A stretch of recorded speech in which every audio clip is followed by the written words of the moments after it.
ദിവസമാണ് CMA എക്സാമിന് ഇനി നമ്മുടെ മുന്നിലുള്ളത്.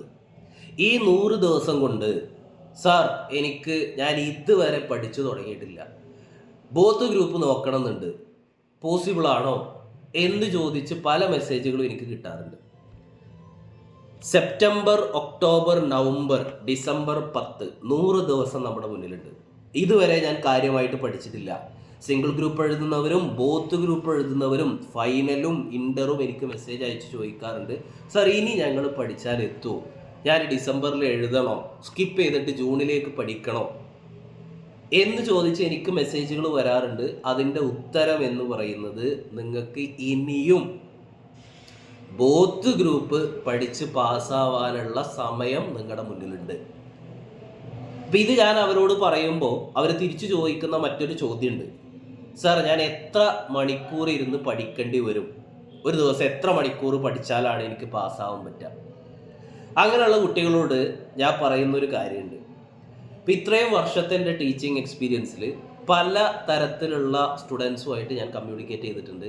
അവരുടെ പല പ്രശ്നങ്ങളും നമ്മൾ അവരെ കൂടെ നിന്ന് സോൾവ് ചെയ്ത് കൊടുത്ത് പാസ്സായിട്ടുണ്ട് കുട്ടികൾ.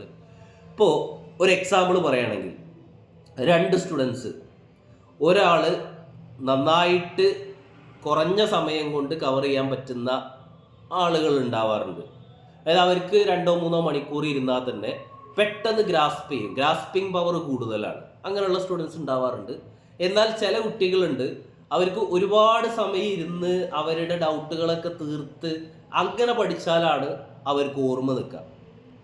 അങ്ങനെയുള്ള കുട്ടികൾക്കുള്ളൊരു പ്രത്യേകത, അവർ പിന്നെ ഒരിക്കലും അത് മറക്കാറില്ല. കാരണം അവർ അത്രയും സമയമെടുത്ത് ഡൗട്ടുകൾ തീർത്ത്, ചിലപ്പോഴൊക്കെ ബേസിക് ഡൗട്ടുകൾ ചോദിക്കാറുണ്ട്. ഇപ്പോൾ ഫൈനാൻഷ്യൽ അക്കൗണ്ടിങ് ഒക്കെ പഠിപ്പിക്കുന്ന സമയത്ത് ചില കുട്ടികൾക്ക് ഡൗട്ട് ചോദിക്കാൻ മടിയുണ്ടാവും. സാർ അവർ പറയും, ഞാൻ +2 പഠിച്ചപ്പോൾ ഇത് കാര്യമായിട്ട് പഠിച്ചിട്ടുണ്ടായിരുന്നില്ല, സാർ ഒന്നും വിചാരിക്കരുത്, ഇതാണ് എൻ്റെ ഡൗട്ട്. ഞാൻ അവരോട് അപ്പോഴും കൃത്യമായിട്ട് പറയാറുണ്ട്, എന്ത് ഡൗട്ടാണെങ്കിലും, അത് ഈവൻ ബേസിക് ഡൗട്ടാണെങ്കിൽ പോലും അത് ക്ലിയർ ചെയ്ത് പോകണം. കാരണം നമ്മൾ ഇൻ്റർ പഠിച്ച് നമുക്കത് പാസ്സാവണമെങ്കിൽ കൺസെപ്ച്വൽ ക്ലാരിറ്റി എന്ന് പറഞ്ഞൊരു സംഗതി വേണം. അതിന് ഡൗട്ട് ചോദിക്കാൻ നിങ്ങൾ ഒരു മടിയും കാണിക്കേണ്ട, ഡൗട്ട് ചോദിച്ചോ എന്ന് കൃത്യമായിട്ട് ഞാൻ അവരോട് പറയാറുണ്ട്. അപ്പോൾ അങ്ങനെയുള്ള 2 സ്റ്റുഡൻസ് ഉണ്ട് എന്ന് വിചാരിക്കാം. ഒരാൾ നന്നായിട്ട് പഠിച്ച് കുറഞ്ഞ സമയം കൊണ്ട് പെട്ടെന്ന് ഗ്രാസ്പ് ചെയ്യാൻ പറ്റുന്ന ആൾ, ഒരാൾ കുറേ സമയം ഇരിക്കണം എന്നാലും അവർ അത് ഗ്രാസ്പ് ചെയ്തെടുക്കും. പല ആളുകളും പല രീതിയിലല്ലേ കപ്പാസിറ്റി ഉണ്ടാവുക. അപ്പോൾ ഈ 2 ആളുകൾക്കും ഞാൻ ഒരേ ഷെഡ്യൂൾ പറഞ്ഞു കൊടുത്താലുള്ള പ്രശ്നം എന്തായിരിക്കും? ആദ്യത്തെ ആൾക്ക് ചിലപ്പോൾ അത് സ്യൂട്ടബിൾ ആയിരിക്കും, രണ്ടാമത്തെ ആൾക്ക് കുറച്ചുകൂടി സമയം വേണ്ടി വരും. ചിലപ്പോൾ രണ്ടാമത്തെ ആൾക്ക് അത് സ്യൂട്ടബിൾ ആയിരിക്കും, ആദ്യത്തെ ആൾക്ക് അത്രയും സമയം വേണ്ടി വരില്ല. അപ്പോൾ നിങ്ങൾ മനസ്സിലാക്കേണ്ട ഒരു കാര്യം, ഒരിക്കലും ഷെഡ്യൂൾ എന്ന് പറയുന്ന സംഗതി നിങ്ങൾ മറ്റൊരാളോട് ചോദിച്ച് ചെയ്യേണ്ടതല്ല. നിങ്ങൾ ഇപ്പോൾ ഫോർ എക്സാമ്പിൾ, ഒരാൾ ബോത്ത് ഗ്രൂപ്പ് എഴുതാൻ പോകുന്നു, 100 ദിവസമാണ് ഇനി നിങ്ങളുടെ മുന്നിലുള്ളത്. അപ്പോൾ 100/8 ചെയ്താൽ കിട്ടുന്ന അത്രയും ദിവസമാണ് നമുക്ക് ഒരു സബ്ജക്റ്റിന് വേണ്ടി മാറ്റി വെക്കാനുണ്ടാവുക. ഏറ്റവും സിമ്പിൾ ഷെഡ്യൂൾ ആണല്ലോ ഇപ്പം ഞാൻ ഈ പറഞ്ഞത്. അപ്പോൾ 100/8 ചെയ്യുമ്പോൾ കിട്ടുന്ന ആ ഡേറ്റ് ഒരു സബ്ജക്റ്റിന് മാക്സിമം ഉണ്ടെങ്കിൽ, നമ്മുടെ ബുക്കിൻ്റെ ഫസ്റ്റ് പേജ് മറിച്ച് കഴിഞ്ഞാൽ ഇൻഡെക്സ് ഉണ്ടാവും. ഒരു സബ്ജക്റ്റിൽ 10-12 ചാപ്റ്റർ ഉണ്ടെങ്കിൽ, ഇപ്പോൾ നമ്മൾ ആ 100/8 ചെയ്യുമ്പോൾ കിട്ടുന്ന, ഫോർ എക്സാമ്പിൾ പർപ്പസ്, ഒരു സബ്ജക്റ്റിന് 15 ദിവസമാണ് നമുക്ക് കിട്ടിയത് എന്നുണ്ടെങ്കിൽ, അത് ബോത്ത് എഴുതുന്നവർക്ക് അത്രയും കുറയും, സിംഗിൾ എഴുതുന്നവർക്ക് മാറ്റം ഉണ്ടാവും. ഇൻ്റർ ആയാലും ഫൈനൽ ആയാലും ഒരു സബ്ജക്റ്റിന് 15 ദിവസമാണെങ്കിൽ ഒരു സബ്ജക്റ്റിൽ 12 ചാപ്റ്ററോ 15 ചാപ്റ്ററോ ഉണ്ടാവാം. അപ്പോൾ ചുരുങ്ങിയത് ഒരു ദിവസം ഞാനൊരു ചാപ്റ്റർ തീർക്കണം. ഇതാണല്ലോ ഷെഡ്യൂൾ. അത് രാവിലെ ഇരുന്ന് പഠിക്കുന്നവരുണ്ട്, ഉച്ചയ്ക്ക് ഇരുന്ന് പഠിക്കുന്നവരുണ്ട്, ഈവനിങ് യൂട്ടിലൈസ് ചെയ്യുന്നവരുണ്ട്, ലേറ്റ് നൈറ്റ് ഇരുന്ന് പഠിക്കുന്നവരുണ്ട്. അത് ഓരോ സ്റ്റുഡൻറ്റിനും അത് അവരുടെ കംഫർട്ട് സോണാണ്. ചില ആളുകൾ രാവിലെ നേരത്തെ എണീറ്റ് പഠിക്കും, ചില ആളുകൾ രാത്രി ഒരുപാട് ലേറ്റായിട്ട് ഇരുന്ന് പഠിക്കും. അത് നിങ്ങളുടെ കംഫർട്ട് സോൺ എന്താണോ അത് നിങ്ങൾക്കാണ് അറിയാം. പക്ഷേ നിർബന്ധമായിട്ടും നിങ്ങൾക്ക് ഉണ്ടാവേണ്ട ഒരു കാര്യമാണ് ഒരു ഷെഡ്യൂൾ എന്ന് പറയുന്നത്. എന്തുകൊണ്ടത് നിർബന്ധം എന്ന് പറയുന്നു? ഒരു ഷെഡ്യൂൾ നമ്മൾ പ്രിപ്പയർ ചെയ്ത് ആ ഷെഡ്യൂൾ കൃത്യമായിട്ട് നമ്മൾ ഫോളോ ചെയ്യുന്നുണ്ട് എന്ന് നമ്മൾ ഉറപ്പുവരുത്തിയാൽ, ഇപ്പോൾ 100 ദിവസത്തേക്ക് ഞാനൊരു ഷെഡ്യൂൾ ഇടുന്നു, അതിൽ സ്റ്റഡി മെറ്റീരിയൽ കവർ ചെയ്യാനുണ്ട്, previous year question paper cover ചെയ്യാനുണ്ട്, വർക്ക് ബുക്ക് കവർ ചെയ്യാനുണ്ട്, ഇങ്ങനെയുള്ള കാര്യങ്ങളൊക്കെ ഉണ്ട്. അത് കൃത്യമായിട്ട് ഞാൻ ഫോളോ ചെയ്യുന്നുണ്ടെങ്കിൽ എനിക്ക് വരുന്നൊരു കോൺഫിഡൻസ് ഉണ്ട്. എനിക്ക് സ്വമേധയാ തോന്നും, ഞാൻ ഈ അറ്റംപ്റ്റിൽ പാസ്സാവും, ഞാൻ എഫേർട്ട് ഇടുന്നുണ്ട്, നേരെ മറിച്ച് ഒരു ഷെഡ്യൂളും ഇല്ലാത്തൊരു കുട്ടി പഠിക്കുന്നുണ്ട്, കുറേയൊക്കെ ക്ലാസ്സുകൾ കാണുന്നുണ്ട്, ക്വസ്റ്റ്യൻസ് ചെയ്യുന്നുണ്ട്, എന്നാൽ ബാക്കി കാര്യങ്ങൾ നടക്കുന്നുണ്ട് എന്ന് പറഞ്ഞു പോകുന്ന ഒരാൾക്കാണെങ്കിൽ അയാൾക്ക് ഒരിക്കലും ടെൻഷൻ വരില്ല. കാരണം എന്താ, ഷെഡ്യൂൾ ഉള്ള ഒരാൾക്ക് ഒരു ദിവസം മിസ്സായി പോയാൽ തോന്നും, ഓക്കെ ഷെഡ്യൂളിൽ നിന്ന് ഒരു ദിവസം പോയിട്ടുണ്ട്, ഞാനിപ്പോൾ ഒരു ദിവസം ബാക്കിലാണ്, അല്ലെങ്കിൽ ഒരു ചാപ്റ്റർ ഇനിയും കവർ ചെയ്യാനുണ്ടായിരുന്നു, ഞാൻ കവർ ചെയ്തിട്ടില്ല എന്നൊരു ടെൻഷൻ വരും. അപ്പോൾ സ്വാഭാവികമായിട്ട് തൊട്ട് പിറ്റത്തെ ദിവസം നമ്മൾ കൂടുതൽ എഫേർട്ട് ഇടും. ഇന്നലെ പെൻഡിങ് വെച്ചതും കൂടി ഇന്ന് തീർക്കണം, ഇന്നത്തെ ഷെഡ്യൂൾ ഓൾറെഡി ഉണ്ട് എന്നൊരു തോന്നൽ വരും. അപ്പോൾ സ്വാഭാവികമായിട്ട് പരീക്ഷയുടെ തൊട്ടടുത്ത് നമുക്ക് റിവൈസ് ചെയ്യാനുള്ള സമയം മാത്രം നമ്മൾ നോക്കിയാൽ മതി. ഓൾറെഡി ഇതൊക്കെ ഒരട്ടം കവർ ചെയ്തിട്ടുണ്ടാവും. നേരെ മറിച്ച് ഷെഡ്യൂൾ ഒന്നും ഇല്ലാത്ത ഒരാളാണെങ്കിൽ അയാൾ അങ്ങനെ പരീക്ഷ വരെ പോകും. പരീക്ഷയുടെ തലേ ദിവസവും കുറേ നോക്കാനുണ്ടാവും.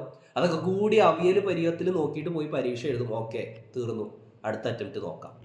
അവർ പറയാം ഞാൻ പഠിച്ചിട്ടൊക്കെ ഉണ്ടായിരുന്നു, പക്ഷെ എന്താണോ പാസ്സാവുന്നില്ല. എന്തുകൊണ്ട് പാസ്സാവുന്നില്ല?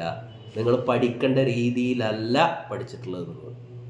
അപ്പോൾ ഡിസംബർ എക്സാമിലേക്ക് അപ്പിയർ ചെയ്യുന്ന കുട്ടികൾ ആദ്യം ചെയ്യേണ്ട ഒരു കാര്യം, കൃത്യമായ ഒരു ഷെഡ്യൂൾ പ്രിപ്പയർ ചെയ്യുക. അത് നിങ്ങളുടെ കംഫേർട്ട് എങ്ങനെയാണോ ആ രീതിയിൽ പ്രിപ്പയർ ചെയ്യുക. ബോത്ത് ഗ്രൂപ്പ് എഴുതുന്നവരാണെങ്കിൽ അങ്ങനെ, സിംഗിൾ ഗ്രൂപ്പ് എഴുതുന്നവരാണെങ്കിൽ അങ്ങനെ.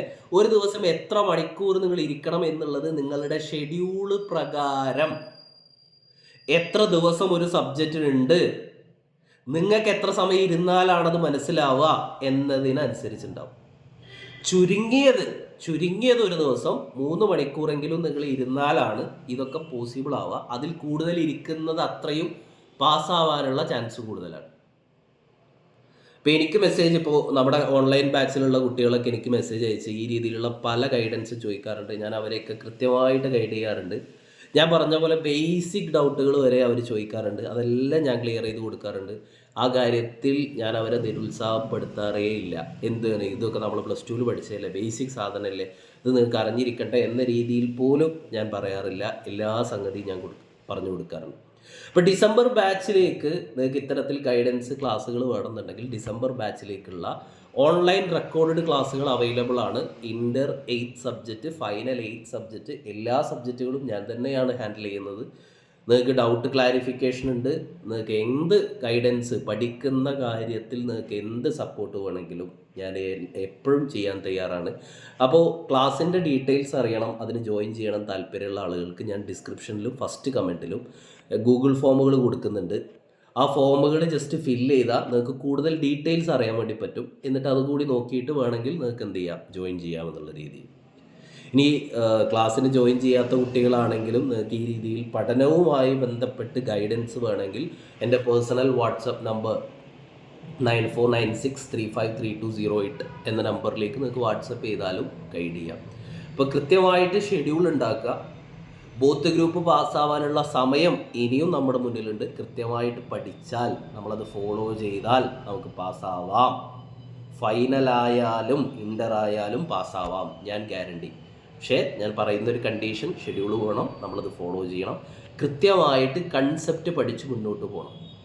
നമ്മുടെ ക്ലാസ്സുകളിൽ ഞാൻ അധികവും ഫോക്കസ് ചെയ്യുന്നത് ഒരുപാട് മണിക്കൂറുകൾ ക്ലാസ് എടുക്കുന്നതിലേറെ കൺസെപ്റ്റ് ക്ലിയർ ആവാനും ക്വസ്റ്റ്യൻ പ്രാക്ടീസ് ചെയ്യാനുള്ള കാര്യങ്ങൾ ചെയ്തു കൊടുക്കുക എന്നുള്ളതാണ്. അപ്പോൾ അത്തരത്തിലുള്ള ക്ലാസ്സുകൾ വേണമെങ്കിലും നിങ്ങൾക്ക് എന്ത് ചെയ്യാം, താഴെയുള്ള ഗൂഗിൾ ഫോം ഫില്ല് ചെയ്താലും നിങ്ങൾക്ക് അതിൻ്റെ ഡീറ്റെയിൽസ് കിട്ടും. Okay, all the very best. Thank you.